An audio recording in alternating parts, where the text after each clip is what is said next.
Now, to tell you why Durham is here in the first place, first I must tell you a story about a 7th century Northumbrian saint.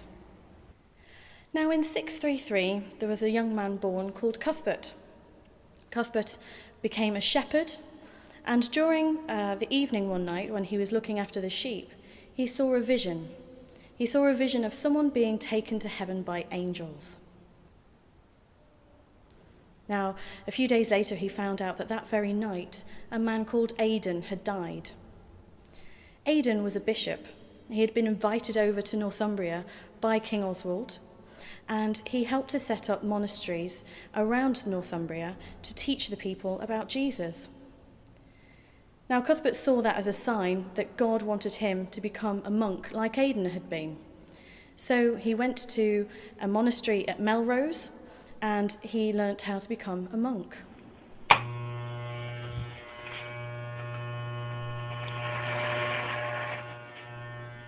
Now, he was greeted by a man called Boisil.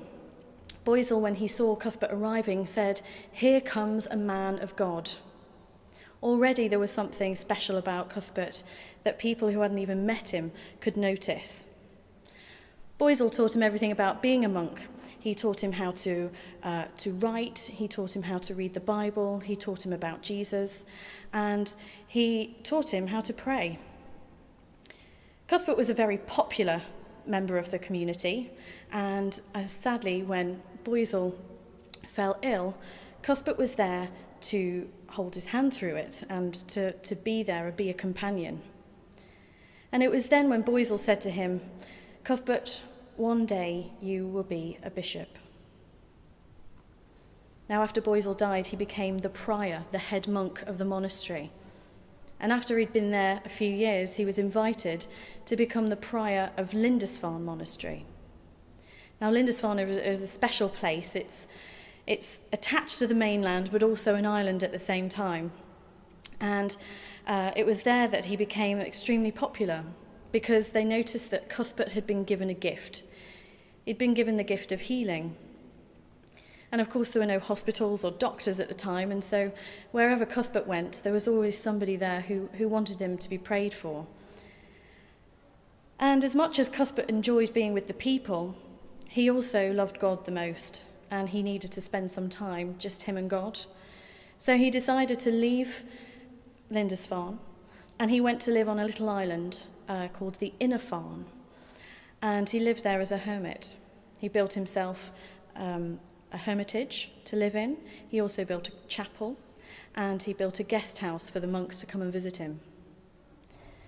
So it was there that he spent a lot of time, just him and God. Now the King Ecgfrith, decided that he had a job for Cuthbert to do, so he invited Cuthbert to become a bishop. However, Cuthbert was having such a nice time on his island, just him and God, that he said, actually, no thank you. So King Ecgfrith sent out another messenger and asked him to become a bishop. And Cuthbert said, no thank you. And it was on the third time when King Ecgfrith went over himself that he remembered the words that Boisil had said to him, "One day you will be a bishop." So Cuthbert relented, and he went to become a bishop, the Bishop of Lindisfarne.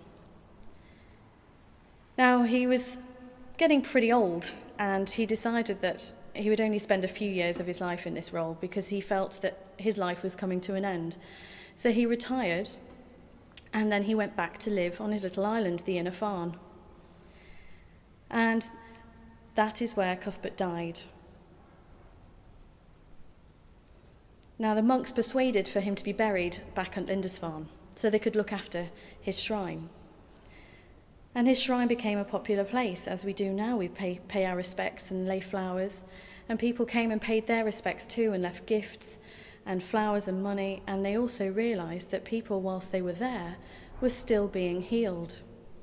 So Cuthbert became a very popular place for pilgrims, for people of faith wanting to get closer to God. Now, a few years after Cuthbert died, they thought that maybe they could share this power, this healing with other places. So they thought they would send Cuthbert's bones to other places. A bit weird, but that's how they thought then. Except when they went into his coffin 11 years later to remove the bones, they didn't find any bones. They found a man lying like he was asleep, as Bede writes.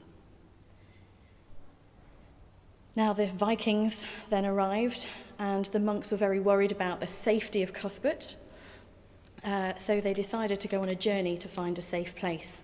And they travelled all over the north looking for somewhere to be, and eventually they settled in a place called Chesley Street, and they were there for over 100 years. However, the Vikings came back, and they felt the need to move somewhere else.